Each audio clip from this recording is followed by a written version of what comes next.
Hello, everybody, and welcome to the show. This is the Straight No Chaser podcast, where we talk about human freedom through money, technology, economics, and philosophy. Today, we have an amazing guest, my friend Gerhard Wolmarans. Gerhard is a university lecturer that lectures on politics. Now, I know what you're going to say. Oh, heaven, please help me, not another talk about politics.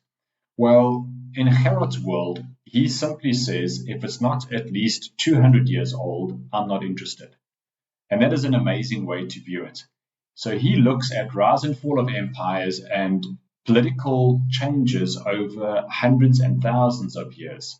This is not a current affairs party political talk. It's just a fascinating look back over time, what we can learn from history, and how we can use that to possibly help us going into the future. Such a great chat. I know you're going to love this one.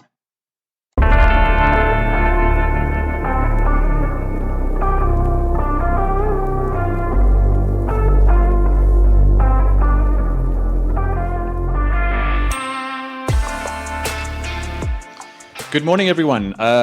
Today we have my good friend Gerhard Wolmarans joining us. It's been an absolute pleasure, and I'm glad that you have been able to find time on your busy schedule. Gerhard, welcome to the show. Yeah, Gavin, it's an absolute privilege, right? Great to be with you today. Gerhard, for people that may not know you, you are the first-time guest on the show. Could you just give us a little bit about your sort of background? All right. Well, currently I teach political science at university. I've been almost 30 years. I've been in academia teaching in the political sciences, and I've actually, my field in political sciences isn't necessarily the day-to-day politics, but it's a subfield of the political sciences. We call the history of political thought, or political theory, or political philosophy, if you want to.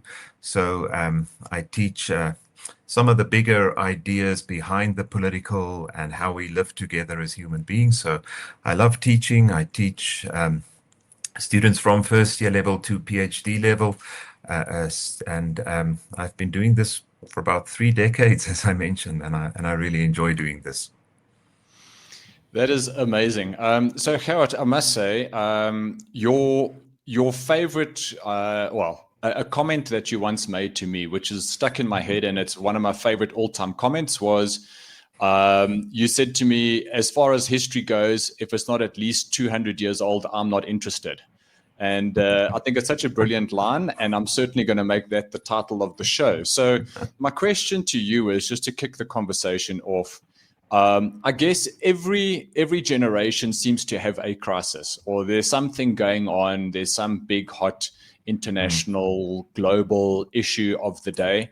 My question to you is, looking at history over such a long time frame as you do, do you think that our current generation, what we're experiencing right now, is any different from history in the past, or are we actually at some kind of intersection of big shift, globally, internationally, rise and fall of empires kind of thing? How do you see it? Yeah, well, I think we always recognize that we as humans, we have a lifespan of 80, 90 years, right? And life is very intense as we experience it in our direct circumstances around us. But so there is a sense that we experience our daily reality very intensely and as very actual. And but if one looks at the longer time frames, right, we recognize that our global situation, our lives here on this planet are always to some extent in flux. It is very seldom stagnant. So change is definitely a constant always, right? Change is a constant as to how we experience life as individuals, as we age, as we go through different stages of life, but also then as as communities and societies, right? Things aren't stagnant. We are learning creatures. We grow in how we engage with life around us. So the change is constant, right? And I know that we have this sense of, at our present juncture in time, right here in 2025, there's a lot of things happening, right? There's definitely a lot of things happening. And on the one hand, I can say, well, there's always things happening and societies are always changing. But we are, right, at a time where a lot of things are actually seemingly, we're experiencing a situation where the old is receding and that we're entering new phases of life, and we don't quite yet know what this new is going to be like, right? But we seem to have a sense in which global balances of power are shifting, right? We went through a time, especially after World War II, where we've had a very dominant superpower. For a time, there was the Soviet Union as well. That was a second, like in superpower, but we've had this era of American dominance, and gradually we are seeing new actors also arising on the world stage, like China and India and US to a certain extent, not necessarily economically yet, but politically retreating from the world a little bit, right? And so things are changing politically, right? Of course, in the realm of technology, right? We're aware of all these changes, most notably now with AI entering into the scene, and we don't quite know how it's going to impact us. So these are definite. That there are definite signs of shifts and changes coming, right? But whether it is the most unstable time ever in world history, I don't necessarily think that, right? So we are at a time where a lot of things change, but I wouldn't necessarily say that it is a full-on crisis, right? It is definitely what we call a liminal space, an in-between space where the old is passing away and the new is coming, but we don't know yet how it's going to manifest. So it is a liminal space, I would say, in terms of our history. Okay. So could you give one or two examples in the past where this has happened at a big scale, and how things panned out? I'm sort of thinking, I suppose the fall of the Roman Empire was pretty horrendous for the Romans, but maybe not so much for the rest of the Europeans at the time. And maybe some people didn't even know that the Roman Empire even existed and it had collapsed, and they just carried on life as normal. Yeah. So it's quite, yeah. No, sorry, it's interesting. Carry on. Yeah, there's always these changes. We definitely have things where empires come and empires fall, right? We even have civilizations that arise and then collapse. And throughout history, there's been various such civilizations that have arisen and collapsed, right? And things that for a period of time seem to dominate the landscape, but then it disintegrates and fall away. We can think of on almost every continent, right? We had, for example, in the Mesoamericas, there's been the Incas and the Aztecs, right? We've had in Africa, there was the Songhai and the Mali empires, just to mention two, right? And of course, in the Middle East, right, you had Sumerian, the Babylonians and the Assyrians and the Medes and the Persians, right, and all come and go, right? In Asia, there's been also the Khmers in Cambodia, right? And these empires that arise that are so prominent and then collapse and disappear to the point where people don't even remember that it existed, right? So you mentioned the Roman Empire. The Roman Empire, of course, was a very dominant for about 1,000 years, right? From the 700 BCE to about, depending on where you put the final fall, whether it is in the 400s or in 1453, in the fall of Constantinople, right? It was this very influential empire that then collapsed, and there was a time of change when a new reality started to emerge. And so change are definite, right? That you get these major shifts that happen. I think one of the prominent revolutions that one can mention in the world, and a revolution is basically where there's been such a rapid change in a short period of time. We can refer to things such as, I think very influentially, the Industrial Revolution, right? The Industrial Revolution, where in a short period of time, humanity has changed the way it produces, the way it changed its techniques of production, and that has had huge impacts on how societies function. It had a huge impact on ideas, for example, right? And so these revolutions are definitely, we can identify a number of them. Politically, we can talk about things such as the British Glorious Revolution. We can talk about the French Revolution, the Russian Revolution, the American Revolutions, where some of those were more focused on specific societies that had big changes in them. But so it is part of this dynamic of society changing. So it is quite interesting if you look at our own context, our own time, in the light of some of these significant shifts, right? Then we realize, sure, it is part of the human condition to live through change. And we, maybe at this point in time, someone of my age, we were very fortunate, both in South Africa and in globally, to have lived actually in times of significant peace, right? In the sense that in South Africa since 1994, there's been a lot of stability and not war or fighting, right? Globally, we've had this long peace since World War II, right? Where there was globally not any major wars between the dominant players of the world. Yes, there's been various wars and conflicts, but it's actually been a period of tremendous stability, right? In the world at a large scale. And but now we are starting to realize, but hang on, there's quite some changes on the horizons. How will the rise of China impact the world? How will technological shifts impact the world? Demographic shifts and people movements, how will that impact the world? So we realize we're in for some changes going forward. Okay, so you said so much there, and there's so much I want to ask you about that. The first thing is you mentioned revolution, which a change that happens quickly, I suppose, might be a way to mention that. How would the rise and fall of empires is, I'm guessing, something that happens slowly over time. Revolution happens quickly, but are there any similarities between the two? So maybe another way of asking the question is, what causes empires to rise and fall? And then what causes revolution?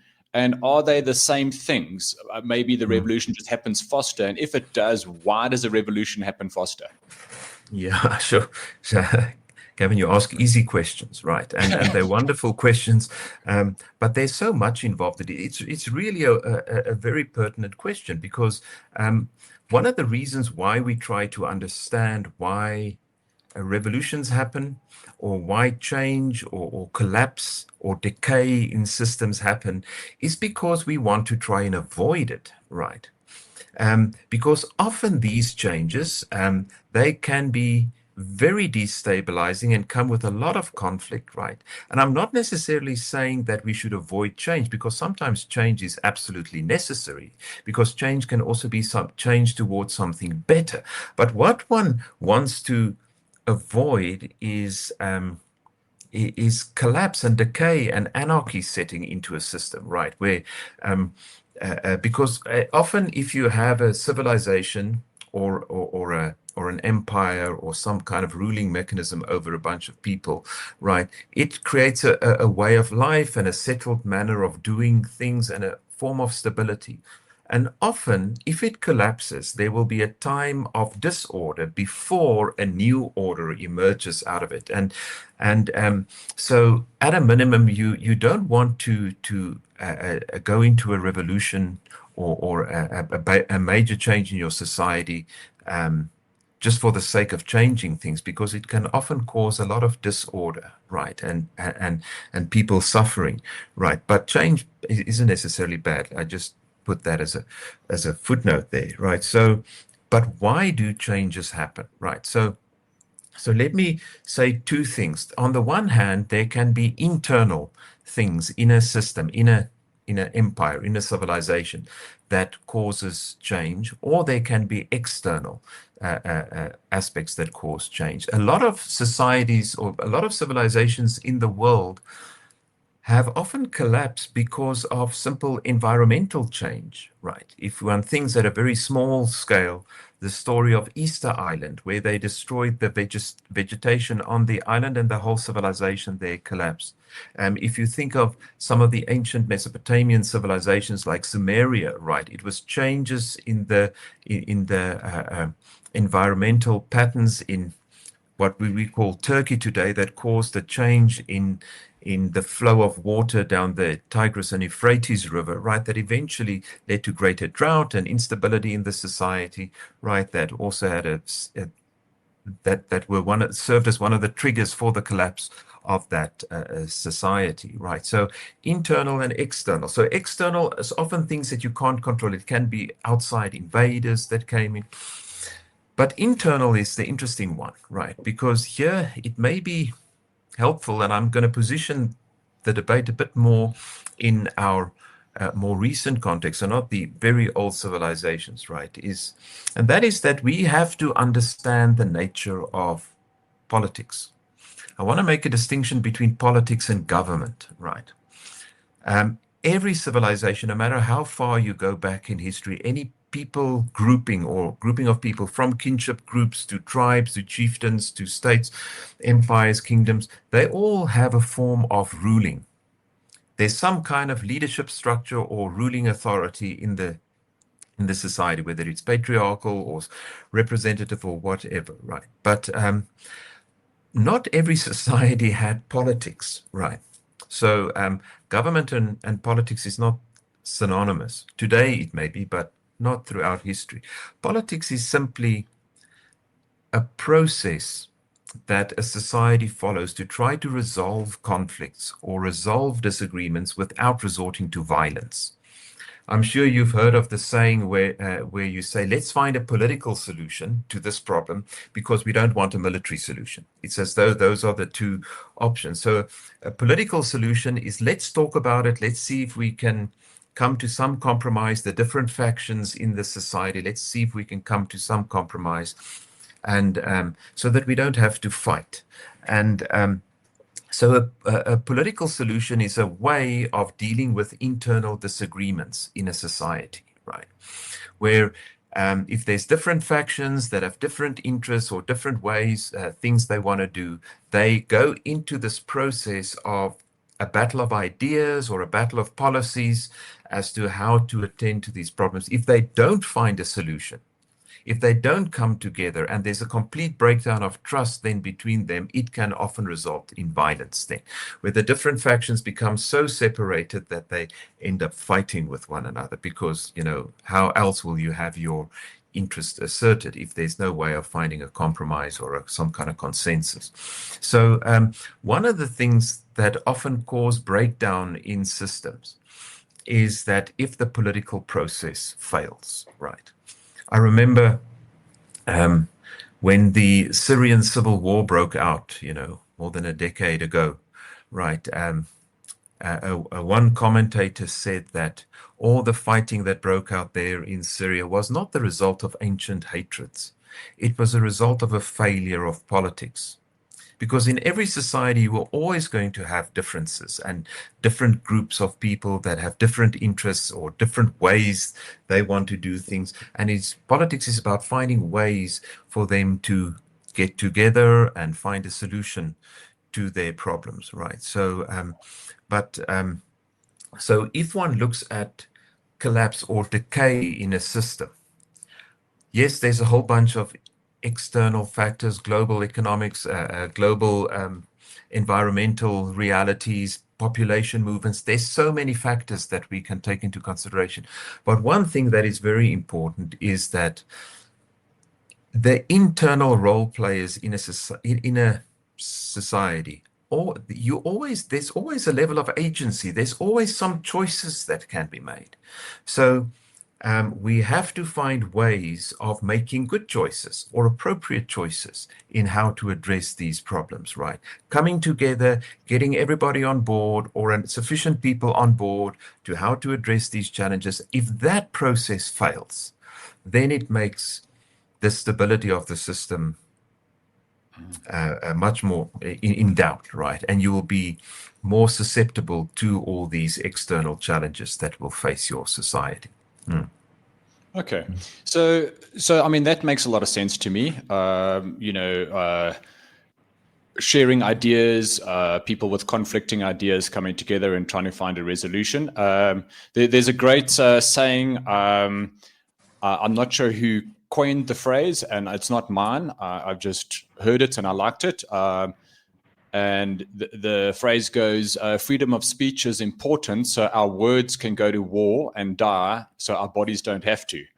And I think that's the political versus, military example there. Absolutely.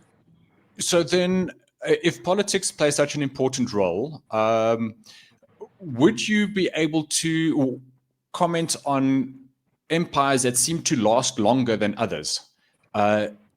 Did their politics work better? Or how did some empires last longer than others, I suppose, is probably the short question. And is there something we can learn from that? Yeah. No, look, it's always so many variables that play. To a large part, it can just be luck, right? That you live in a time of great environmental stability, right? Or it can be, but it can be also sensible engagement with the realities that confront you as a society and managing it wisely, right?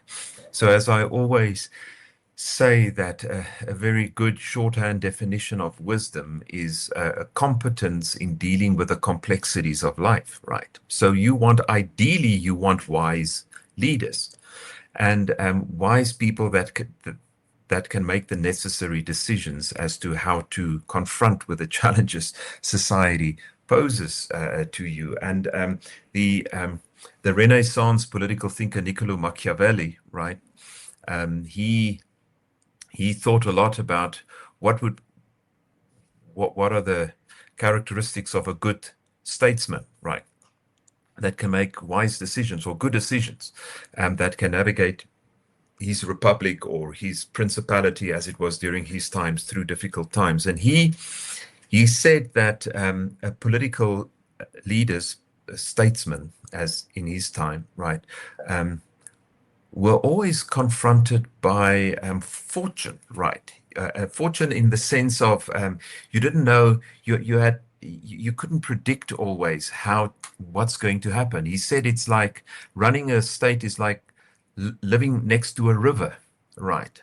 You never know what's going to happen. One year the river may be very dry, right? And you might almost have no water and you have to adapt to that circumstances. The next year, suddenly, here comes this flood down the river, right? And now you have to manage that. So you have to be able to deal with whatever thing fortune throws across your path, right? So it's that practical, just think on your feet type of competency in dealing with challenges, right? Whatever challenges arise in your situation. So it's interesting that in the history of political ideas, there was a long period of time where the focus was on trying to cultivate and educate wise princes or wise kings or rulers, right? To make them virtuous, right? And so a lot of thought went into what type of education they should receive, what type of exposure they should receive. Because in those days, if you had a good king, things would really go well in your society. A benevolent king that was wise, that made good decisions, that was a good military leader, right, could defeat all his enemies and were kind to his people. That was a wonderful thing. Then life would be well with everyone. But the problem was, if the next king, if the good king dies and the next king comes in his place, right, that guy may be a rogue and everybody suffers then. So people realize, hang on, we got to, think carefully how we can cultivate or nurture our aristocracy so that they can be good leaders, right, for us. But gradually over time, we saw a shift moving away from what was called the virtuous prince literature. Right, and probably in European thought, it was roughly around about the 1600s, right? Maybe with someone like Machiavelli, but also someone like Thomas Hobbes, where they seem to realize that you're never going to be able to fully control the king or predict the quality of how virtuous your next ruler will be.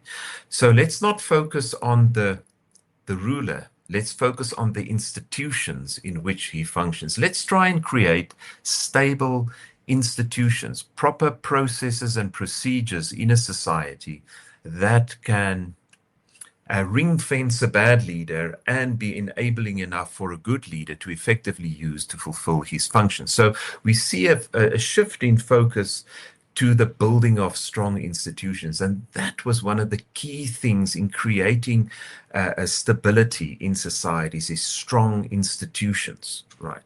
Institutions that can channel political power in constructive things, into constructive things. So let me maybe mention some of the three big institutions, right, that were created globally, right, to try and entrench good governance, right, ensure a stable, prosperous state in which people can live a free life, to live out their opportunities, right? Such a wonderful place, right? It sounds so great. But the three institutions were, and one can go into incredible depth in each of these, the three institutions were: you need a strong centralized state, right? You need a good state, right? That can effectively govern, provide good services, right? Provide safety, right, for its people. But the problem with a state is that it, and by state I really mean government, a strong central government, right? A strong ruler, be it a king or a prince or a whoever, right? Or a chief or a sultan, right? That elite can often start to abuse their power, right?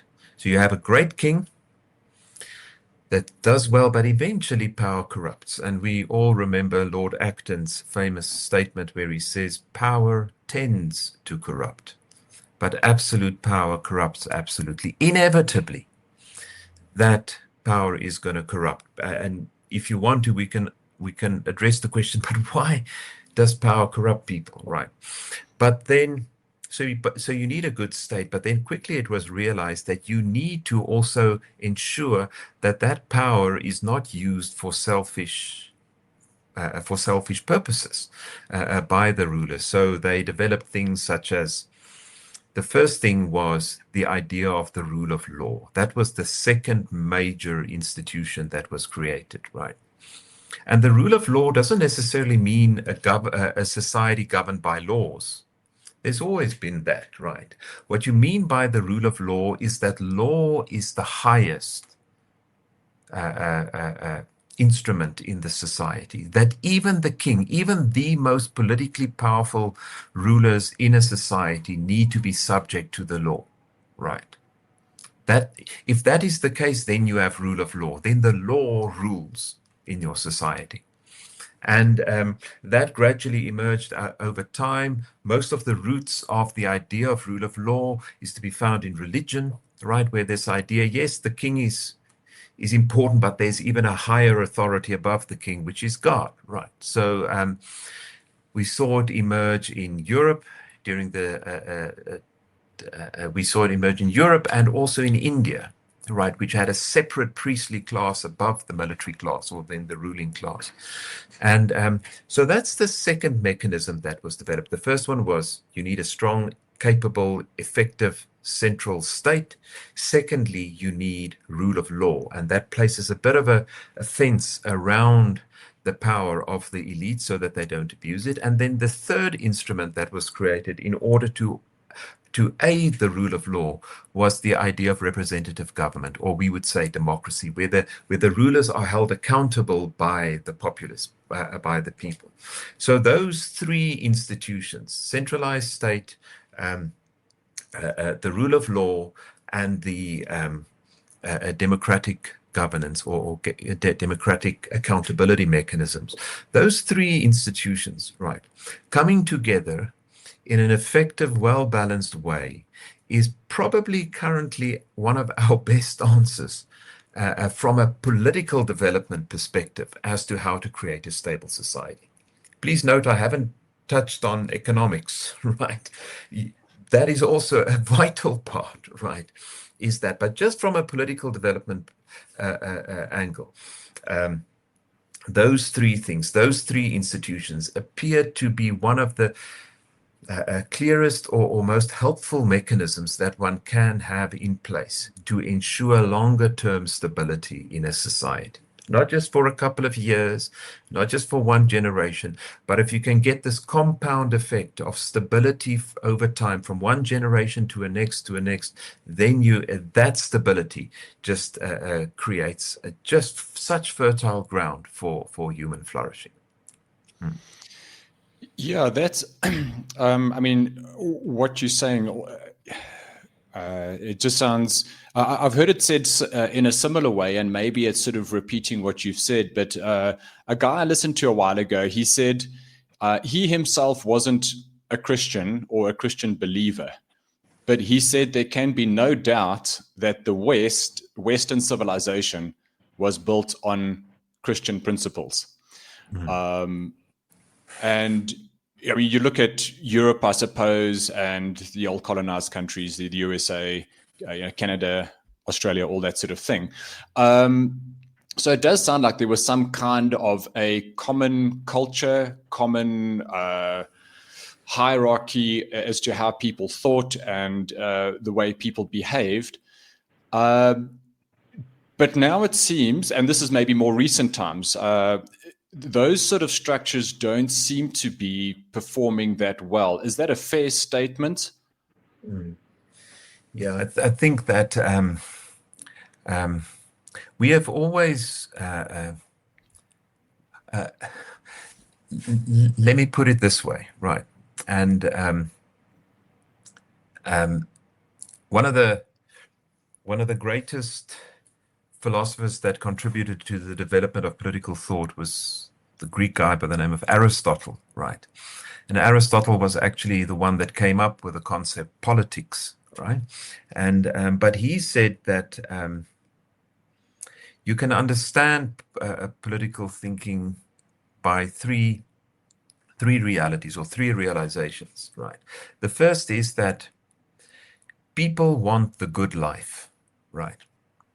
Right. People don't want it to go bad with them. They want a good life. It seems that life can go in one or two directions and go horribly wrong, but ideally it would go wonderfully well. People want the good life. But the second realization Aristotle had was that in order to have the good life, you need to cooperate on a relatively large scale with one another. You can't just have the good life here in your own little neck of the woods, right? Part of the good life are things such as security, living in a stable society, right? Living in a well-structured environment, right? And for those things, you need to cooperate on a relatively large scale, especially if you also then start to look at things such as economic production. To develop goods at a sufficiently high level that it can impact the quality of people's lives, you need to cooperate. You need to specialize. Some need to specialize in different things, right? So people need to cooperate. That's the second insight Aristotle had, right? You need to cooperate on a relatively large scale in order to achieve the good life. And then the third insight he had was to do this is very difficult, right? To cooperate, to get people to work together, to cooperate on a sufficiently large scale that you can generate the good life is difficult, right? It is very difficult. So politics in itself is always challenging, right? But in order to understand what the good life is, even if we just go back to that first realization of his, people want the good life. Yes, people want the good life, but people have very different understandings of the good life as well, right? What entails the good, right? So you can break it down to bare bones, right? And just say that people want they want to have food to eat, they want to have shelter, they don't want to feel in imminent threat of death, right, by some foreign invader or some criminal, right? And people want to just survive. You can have a survival definition of the good life, but humans aren't satisfied with just that. We have higher ideals as well. We want to live out our creative potential. We have talents. We have dreams that we want to live out. And that for us becomes a very integral part of what we mean with a good life, right? Now, the interesting thing is that for a long time in history, people didn't move around so much throughout the globe, right? People basically stayed in the place where they were born and grew up, right? They stayed in the very small horizon of movement, right? They stayed, but and and one of the results of that is that people developed common ways of life, right? It was everybody around you basically had the same value system, the same appreciation of what makes a good life, right? Yes, people have different dreams and so on, but basically everybody had the same moral framework largely. But as societies become more mobile, right, and we become exposed through communication technologies to very different ways of life, then all that stability becomes a bit more problematic. So it becomes contested spaces, right? What is the good life? And if you want to fast forward to our time today, where our societies are increasingly very diverse, right? People from different ethnic groups, different religious persuasions, right? Different cultural, linguistic backgrounds, right? Increasingly sharing space together, right?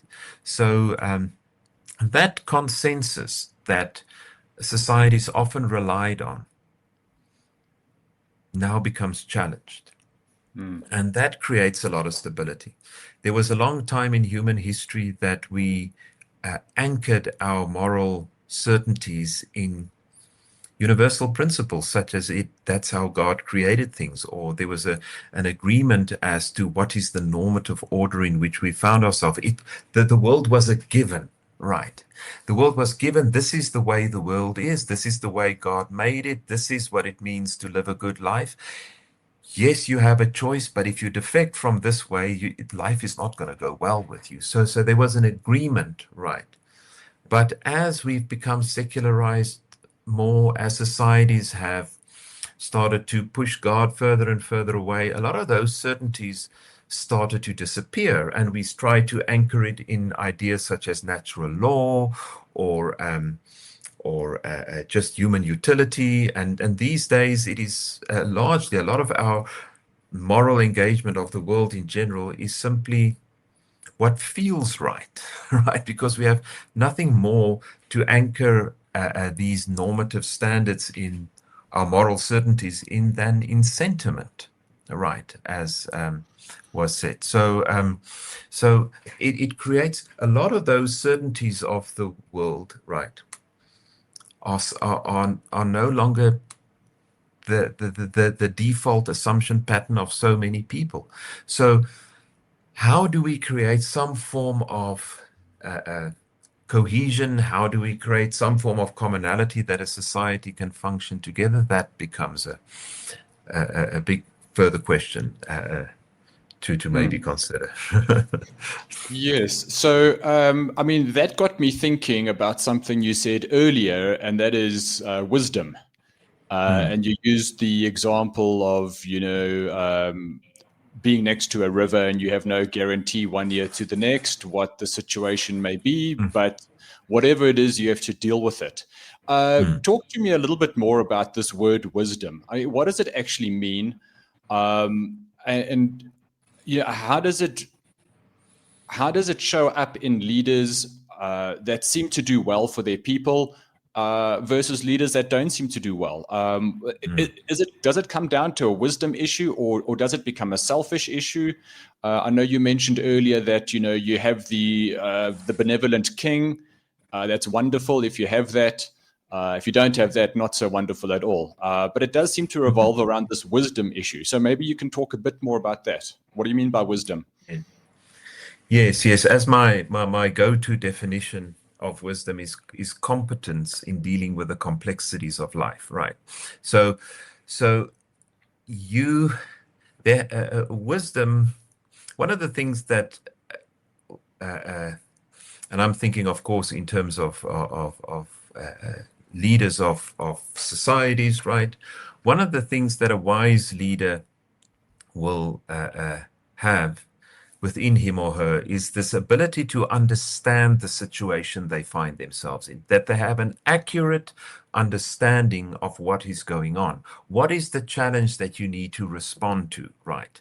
And usually it's not just one challenge. It's one of the wonderful things of a national leader is you have multiple challenges that you have to deal with, and you have to prioritize which is the most important thing. So one thing I would say that is always evident within great leaders that have almost this capacity to continually make the right choice, right, is this ability that they accurately understand the situations in which they find themselves, right? It doesn't help you respond to a fictitious situation, right? Something that a misunderstanding, right, of a situation. So I would say one of the key things that you need is in accurate awareness of what's going on and understanding. So one of the important things that we in the humanities, political sciences is part of the humanities, right? One of the key things of the humanities, right? Disciplines such as history and sociology and philosophy and anthropology and the languages and so forth, right? One of the key things that we always emphasize is that context matters, right? You have to understand the context in which you find yourself. And one of the things of context is that context is not just the now, right, and all the variables that play into a situation now, right? It is also, you have to understand where something comes from, right? You have to understand the history of something, of why things develop the way they are currently, and why the situation is as it is. So you have to have an appreciation of history, and that is where in my field, which is the history of ideas, right, we always go back to try and understand, but where does this problem come from? How does it manifest? How did it manifest in other societies or in earlier societies? And how did they deal with that, right? So context matters. So often you will find in great leaders that they are vociferous consumers of information to find out the society in which they live, to understand their context. And that includes also historical awareness, right? Because in the humanities, right, we don't have, like in the natural sciences, where you have a laboratory, you have a theory, and then you test it in a lab, right? We can't do that. People don't want to play along with our experiment to test things on them, right? So our laboratory is often the past, right? To see, yes, it was a different time, but often things were tried and it had certain results, right? That that we can learn from, we can take lessons from it, and it is surprising how rich human history is, right?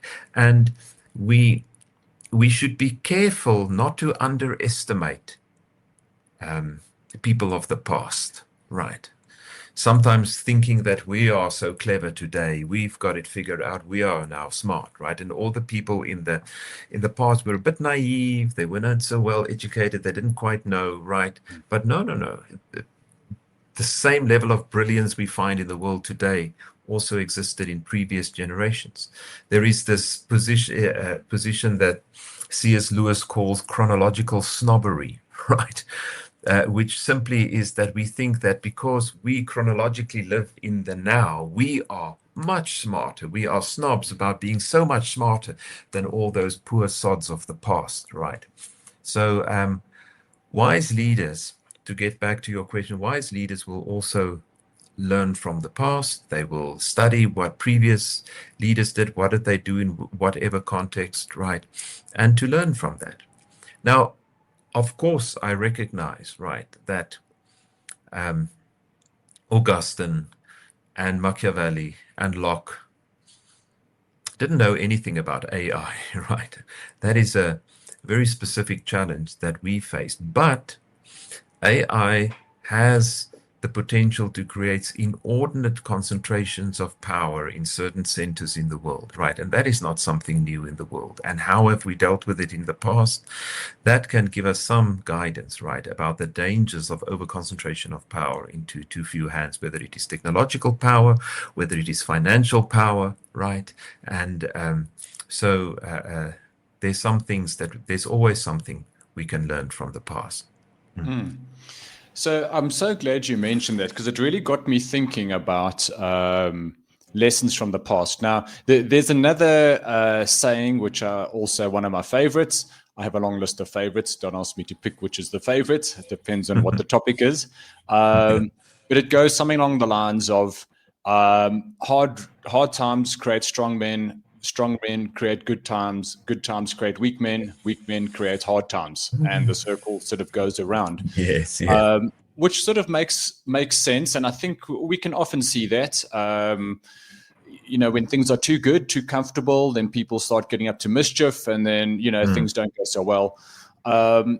But yet you also mentioned history is full of examples of how issues were dealt with and handled. And yes, maybe they were not exactly the same issues, but you could probably categorize them into some sort of fairly similar categories. My question to you is, why do we not learn from the past? Yeah, I think one of the two just quick fire reasons. The one is that we think we're smarter, right? Or we're simply unaware, right? And I don't think we're going to get hubris out of us always, right? We will always think, hey, but we can do it, right? But one of the things we can do something about is that we can expose people more to a historical understanding. Exactly how, right? That's a difficult conversation, right? Making people aware, because there's so much going on in the world today, right? Already, our information feeds are so full already, right? That to now cram in a whole bunch of historical knowledge is not something that's going to automatically happen, right? But I think that we have to find just ways of exposing people. But why, Santayana said,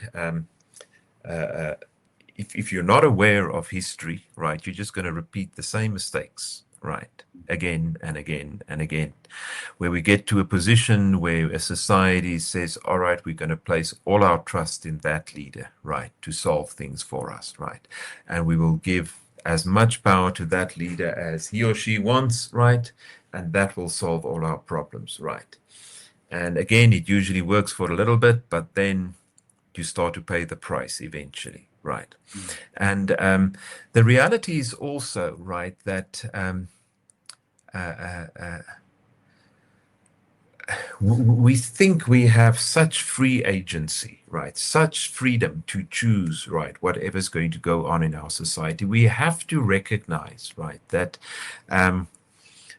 yes, we have agency. Agency meaning the capacity to choose to do this rather than that, right? But so often our choosing is restrained by various circumstances, right? And a lot of it has to do not just with formal restrictions, such as a law against certain people voting or certain types of information being published or not, right? Which are formal restrictions on information. But we as humans, we are deeply shaped by our culture. We think we have freedom of choice, but we are often so shaped also by the culture in which we find ourselves. We like to mimic, right? We like to mimic others around us and go along with a crowd. And yes, we might have an awareness that, yeah, history tells me this is not a good idea to do this, but hey, everybody's going, so, it sounds silly to say it like this, but this is such a reality. So we are unfortunately slow learners at time, right? Because wouldn't it have been wonderful if all the lessons of the past gets coded into our DNA when we're born? We don't have to learn those lessons again, right? And so we carry the accumulated wisdom of the past in our DNA, right? We can just learn new stuff now, right? But that's unfortunately not the case. Each one has to, from the word go, relearn a lot of those basic lessons, right? And that's why we end up in the same errors again and again and again. Yeah, that's, it seems to me that we can write down our technology each generation, and it gets codified into books or YouTube or whatever you want to call it, and the next generation picks up, and there's always someone working on the technology of the past to update it, discover new things, and we can pass that along, but we can't seem to pass along human experience. I mean, that's impossible. So each person is, born into this world, has to figure things out for themselves, look around, try and see that it's a new story each and every single time for each person. So I personally think that has something to do with it as well. That we are new. Our kids will go through. Our kids will do the things we tell them not to do because we can tell them how it's going to end up, and they won't listen, and then they'll do it, and then they will tell their kids, our grandkids, not to do the same thing, and of course the grandkids will ignore them because what does mom and dad know? And so we go around. Gerhard, I've got one more question for you. We were talking about collapse of empires and how that happens. If we swing it around the other way, when one empire collapses, another one rises normally. Is there a way to predict the next empire that's rising? At the moment we talk about China and we all go, oh yes, China is, the dragon in the east here, dragon is rising. Would it have been possible to predict this 100 years ago, that China is on the up, or could we have predicted it 50 years ago? I mean, 10 years ago is probably not much of a prediction. I mean, that would have been fairly obvious, but is it possible to see an ascendant nation or an ascendant culture from far out before they actually become obvious to everybody else?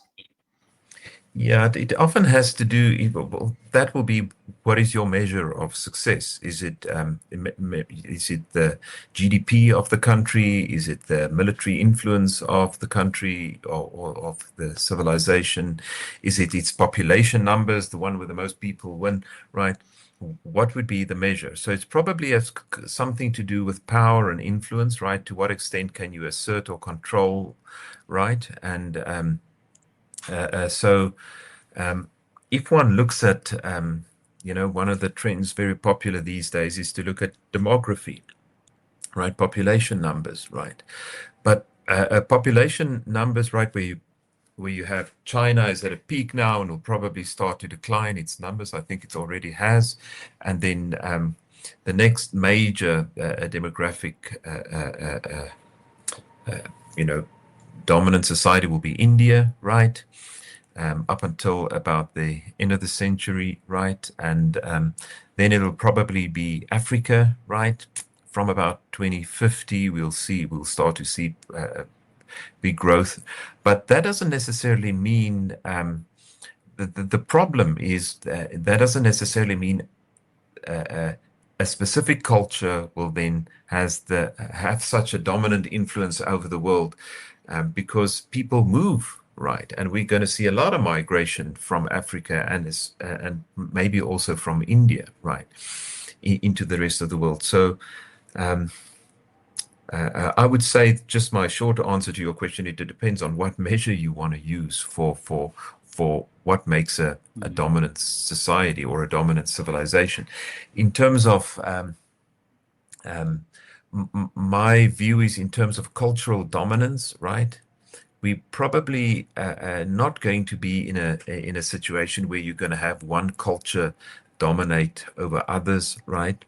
We're going to probably go to a much more fragmentary reality, right? Where it's not going to be one dominant and a bunch, just one superpower and a bunch of middle powers, right? It'll be probably a bunch of, yes, there'll be differences, but it'll be a much more fragmented world that we go go into, right? And because there's such a sensitivity or awareness, not sensitivity, but an awareness these days of the globe as so multifarious, right? You're not going to have a situation where just one culture or one language, be it English or Mandarin or whatever, will dominate the world. We will probably be aware of the whole world, recognizing its heterogeneity, right, of the world. So, but just the short term, as you said, the candidates are probably right. China, then India. The US will always be there, right? For a long time still. One tends to forget how strong the US economy is. It's still very strong. The US is a society that as a state has controlled a third of the global economy for the past 100 years, right? So so they're still going to be a prominent role player, right? Demographically, it's also still pretty strong. So but Europe is definitely declining in terms of numbers and global influence, although its political stability, I think, is still very much the case, right? Politically, it will remain pretty stable, right? But there's so much going on in the world, so I would rather go for a pluralist understanding of our future. Yeah. Yeah, I think it's a great way to phrase it. We spoke earlier about movement of people, where one culture comes in contact with another culture, and at the moment we are seeing it in sort of larger waves of cultural, call it cultural clashing, I suppose, if you want to. You also, one of the reasons that people move is for opportunity elsewhere. Absolutely. Obviously, conflict is a bit of a problem, but opportunity is highly educated people, specialists in their field, getting employed by big tech or wherever it may be around the world. But then we also have this issue of manual labor. Population's declining, manual labor still needs to be That's done. right. I think what is really amazing is that we now have AI, which potentially could tackle the highly specialized intellectual angle. And we have robotics, which is coming up. And robotics will handle the bottom end, which is the manual labor side of things. So you rightly mentioned, for the first time in human history, we now have this thing between AI and robotics, and who knows how that's going to play out. It's a fascinating thing. I mean, I love the whole angle. Final thoughts from your side in terms of this new world, AI, robotics, people moving across the globe, cultures coming into contact with each other. The wise leader. What words would you have for the wise leader that has to deal with this lot? Yeah, so it's really this. It's these. There's a whole bunch of unknowns, and for the first time, there's a possibility that we might be facing a future where we're not at the cognitive pinnacle, right, of the globe, right? There may be AI, although it is artificial, right, will be able to be cognitively more productive than we are, right, in many fields, right? So I would think two things that will always, if one wants to continue in a future in which there can be human flourishing, right, we have to do two things, right? The first thing is we have to, as leaders and as citizens, fellow citizens of one another, we always have to recognize human value, right? That humans are inherently valuable and worthy, right, of our attention and time, and to enable their flourishing. We have to recognize human value, right? That there's an inherent dignity to being human, right? That humans aren't just a meat sack, right, with some cognitive abilities that a robotic agent now with an AI-enabled cognitive ability can do better than humans can. But to recognize that there is something inherently valuable in humans, right? And that brings us back, I would think, to the idea of the Imago Dei, right? That humans are the carriers of the image of God, right? So that's, you have to recognize human dignity, right? And secondly is to at the same time recognize human complexity, right?